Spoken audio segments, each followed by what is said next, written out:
Good morning students. काल आपण काय बघितलं होतं? कालच्या पिरियडला आपण सिंपल मल्टिप्लिकेशन हा प्रकार बघितला. सिंपल मल्टिप्लिकेशनमध्ये आपण दोन प्रकार बघितले. एक तर डिफरंट साईन असेल तर प्रॉडक्टचं साईन काय द्यायचं आणि सेम साईन असेल तर काय द्यायचं. त्याच्यावर मी काही एक्झाम्पल्स तुम्हाला दिलेले होते. त्यानंतर हे होमवर्क पण मी दिलेलं होतं. हे तुम्ही केलं असेलच. आता ते होमवर्क त्याचे ॲन्सर्स चेक करून घ्या. काय आपण फॉर्म्युले दोन काय काय होते बघा. दोन्ही संख्यांचे साईन जर डिफरंट असेल तर प्रॉडक्ट करून मायनस साईन द्यायचं आणि दोन्ही संख्यांचे साईन जर सेम असेल तर प्रॉडक्ट करून प्लसचं साईन द्यायचं. हे आपण दोन रूल बघितले. मग आता हे 3 × 4 12 झाले.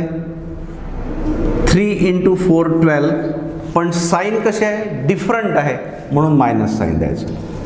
5 × 4 20 झाले. दोन्ही याचे प्लस साईन आहे म्हणून दोन्ही याचे मायनस साईन आहे म्हणजे सेम साईन आहे म्हणून इथे प्लस द्यायचं. म्हणजे डिफरंट साईन असेल तर मायनस साईन, सेम साईन असेल तर प्लस साईन. बस दोन गोष्टी लक्षात ठेवायच्या. प्रॉडक्ट तर करायचंच आहे. 3 × 5 15. साईन कसे आहे? हे मायनस आहे, इथे प्लस आहे म्हणजे डिफरंट आहे म्हणजे मायनस. 2 × 1 2, सेम साईन आहे म्हणजे प्लस. 11 × 5 55. साईन कसं आहे? दोन्ही याचं सेम आहे म्हणून आपल्याला प्लस द्यायचं आहे. कारण मायनस मायनस प्लस हे आपण प्रॉडक्टमध्ये करतो. 12 × 5 60. साईन हे प्लस, हे मायनस आहे, 5चं प्लस आहे म्हणून हे मायनस द्यायचं आहे. इथे प्रॉडक्ट येईल 130. 13 × 10. पुन्हा साईन कसे आहे? एक मायनस आहे, एक प्लस आहे म्हणजे पुन्हा साईन मायनस द्यायचं. त्यानंतर 11 × 5 55. साईन मायनस आहे, इथे मायनस द्यायचं. इथे प्लस आहे, इथे मायनस आहे, डिफरंट साईन आहे. 10 × 5 50 झाले. दोन्ही याचं साईन कसं आहे? निगेटिव्ह आहे म्हणजे इथे प्लस द्यायचं. सेम साईन आहे, इथे पण सेम साईन आहे म्हणजे आपल्याला प्रॉडक्ट करून प्लस साईन द्यावं लागेल. त्यानंतर इथे 5 × 2 10. साईन कसे आहे? दोन्ही याचे सेम आहे म्हणजे पॉझिटिव्ह द्यावं लागेल साईन. 5 × 6 30 झाले. इथे साईन मायनस आहे, इथे प्लस आहे म्हणजे डिफरंट साईन आहे म्हणून इथे मायनस द्या. 5 × 6 30. इथे दोन्ही याचे सेम साईन आहे म्हणून पॉझिटिव्ह दिलं. इथे 5 × 6 30, पण निगेटिव्ह आणि पॉझिटिव्ह म्हणजे डिफरंट साईन आहे म्हणून मायनस द्यायचं. 11 × 5 55. त्यानंतर इथे प्लस मायनस आहे म्हणून इथे मायनस द्या. 11 × 5 इथे पण 55. मायनस मायनस प्लस झालं इथे कारण दोन्ही सेम साईन आहे. सेम साईन असेल तर आपण काय करतो? पॉझिटिव्ह साईन देतो. 12 × 0 0. झिरोला साईनच नसते.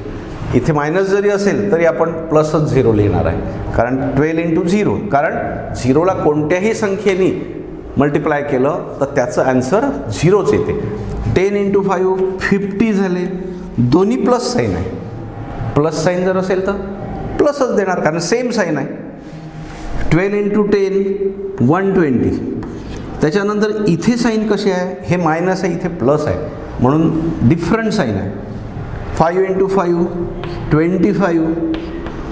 इथे मात्र साईन मायनस मायनस म्हणजे दोन्ही सेम साईन आहे म्हणून इथे आपण काय केलं? +25 लिहिले. म्हणजे आता दोन रूल्स बघितले आपण. कोणते कोणते? एक, दोन संख्यांचे साईन डिफरंट असेल तर प्रॉडक्ट करायचं आणि निगेटिव्ह साईन द्यायचं. दोन संख्यांचं साईन सेम असेल तर प्रॉडक्ट करायचं आणि पॉझिटिव्ह साईन द्यायचं. हे आन्सर्स तुम्ही आता सगळे चेक करून घ्या. कोणते चुकले असतील तर करेक्ट करून घ्या आणि दोन रूल्स मात्र लक्षात ठेवा. आता आज आपण पुढचा पार्ट बघणार. पुढचा पार्ट म्हणजे कोणता? आता addition and subtraction of the fraction.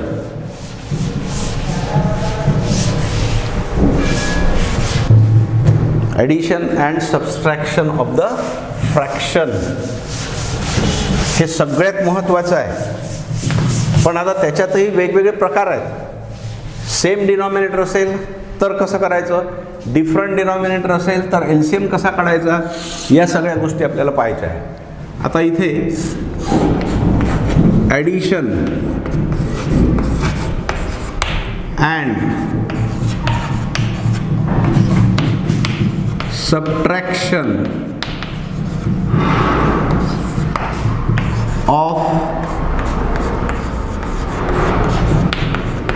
Fraction, addition and subtraction of A fraction. फक्त आता बघणार आहे आपण विथ सेम डिनॉमिनेटर.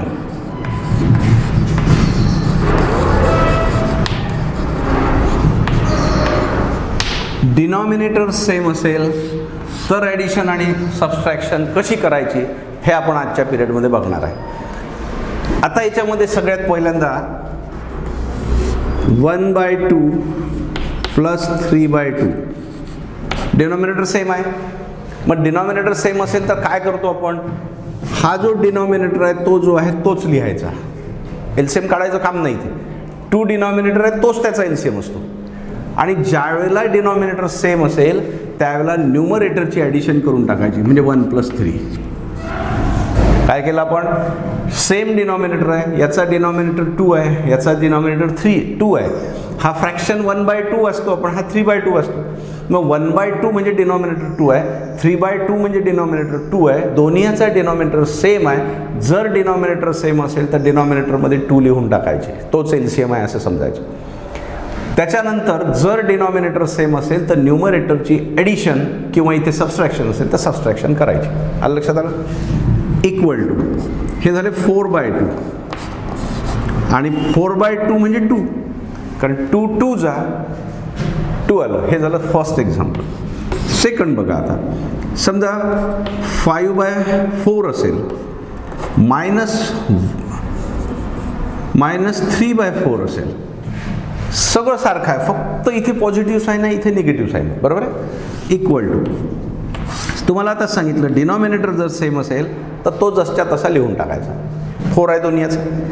इथे हे 5 लिहिले, हे साईन मायनस आहे म्हणून इथे मायनस लिहिलं, इथे 3.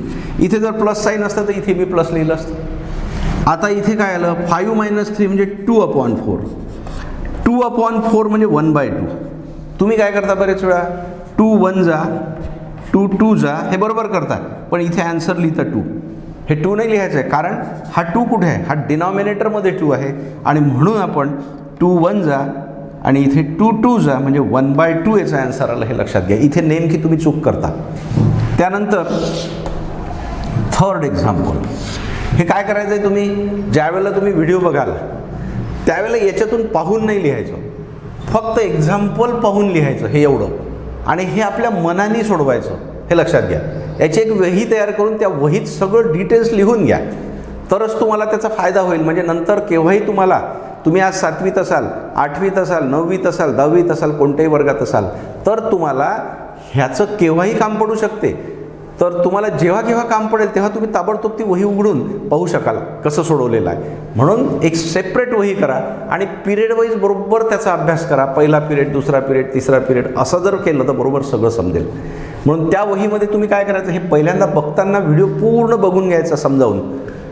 डाऊट आला तर पॉज करायचा, एक एक्झाम्पल लिहायचं, हे एवढं लिहायचं फक्त, हे आपल्या मनाने सोडवायचं आणि मग चेक करायचं. असं केलं तर तुम्हाला लवकर समजेल. त्यानंतर थर्ड एक्झाम्पल. आता इथे मी लिहितो 3/5 प्लस 1/5 प्लस 2/5.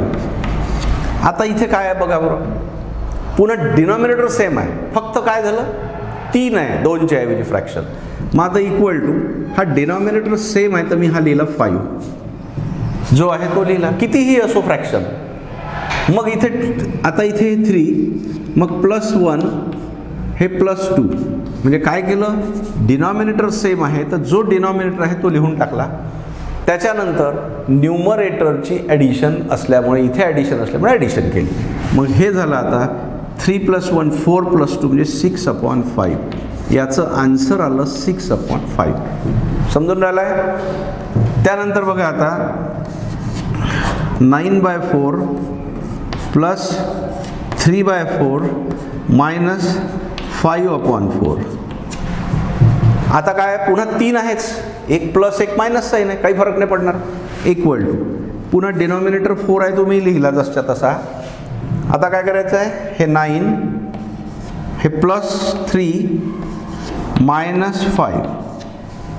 आलं का लक्षात, 9 + 3 मायनस 5 इक्वल टू. आता हे 9 + 3 म्हणजे 12, 12 - 5 अपॉन 4, 9 + 3 12 झाले, 12 - 5 अपॉन 4 आणि इथे 12 - 5 म्हणजे 7 अपॉन 4. लक्षात येऊन राहिलं? डिनॉमिनेटर सेम असेल तर या पद्धतीने आपल्याला एक्झाम्पल करायचे असतात. अजून बघा, कारण याच्यावर तुम्हाला प्रॅक्टिस चांगली करावी लागणार आहे.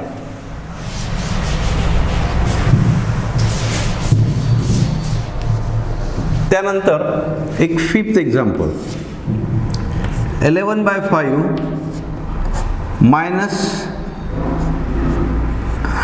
6/5. आता 11/5 - 6/5 पुन्हा डिनॉमिनेटर सेम आहे.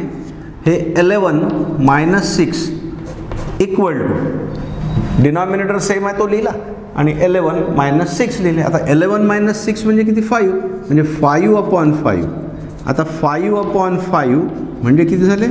1, कारण 5 1 जा 5 1 जा 1 अपॉन 1 म्हणजेच 1, 6. त्यानंतर 3/7 प्लस 11/7. आता इथे कसं करता येईल बघा, 3 + 11 अपॉन 7, बरोबर आहे का?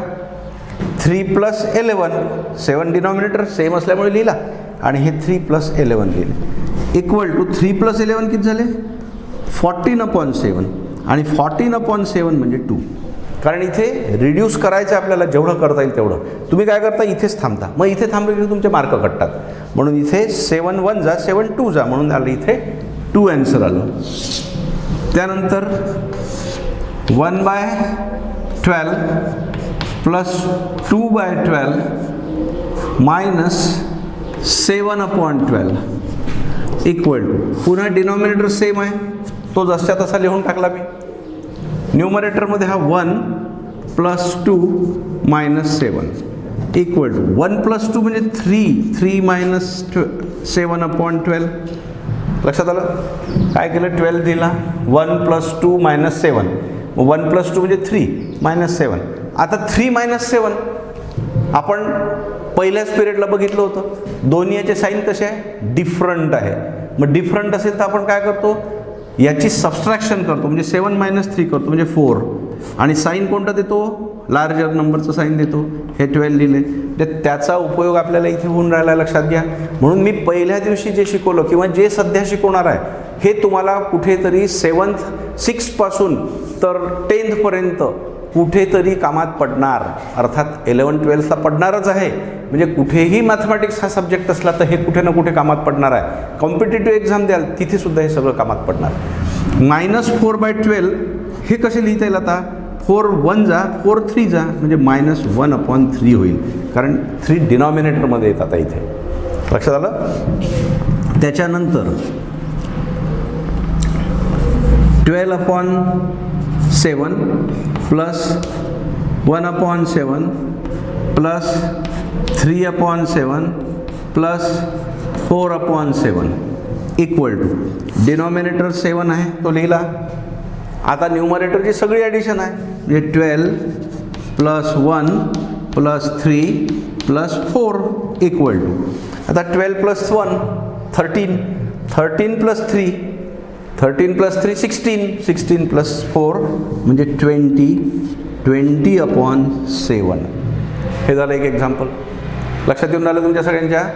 काय केलं आपण पाहता, हे सगळ्याच्या डिनॉमिनेटर सेम आहे तो लिहिला. सगळ्याकडे ॲडिशनचं साईन आहे म्हणून 12 + 1 + 3 + 4 याची ॲडिशन केली, ती आली 20/7. म्हणजे या पद्धतीचे ज्या वेळेला डिनॉमिनेटर ज्याचा सेम असेल त्यावेळेला आपण न्यूमरेटरची ॲडिशन किंवा सबस्ट्रॅक्शन करायची आणि डिनॉमिनेटर जसं आहे तसाच लिहायचं आहे आपल्याला, हे लक्षात घ्या. आता तुम्हाला मी काही होमवर्क देतो याच्यावर.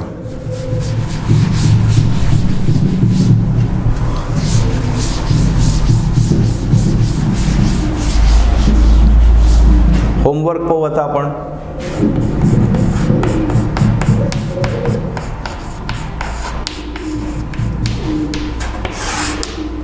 आता होमवर्कमध्ये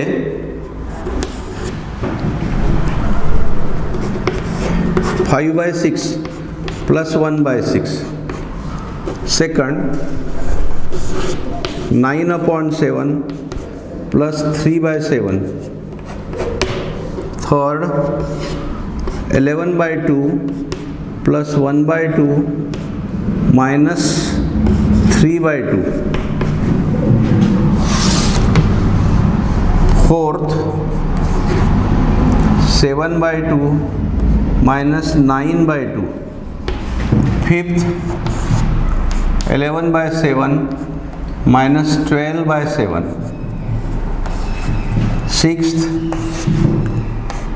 12/5 plus 7/5 minus 2/5, seventh 10/3 minus 5/3, eighth 12/5 plus 1/5 minus 3/5. आता हे 8 एक्झाम्पल मी तुम्हाला दिलेले आहे. उद्याच्या पिरियडला आपण पुन्हा याच्यावरच आधारित एक्झाम्पल घेऊ, थोडेसे मोठे घेऊ. आज आपण इथेच थांबू. हे होमवर्क तुम्हाला सगळ्यांना करायचं आहे. उद्या मी तुम्हाला याचे आन्सर सांगेल. तर आज आपण इथेच थांबू.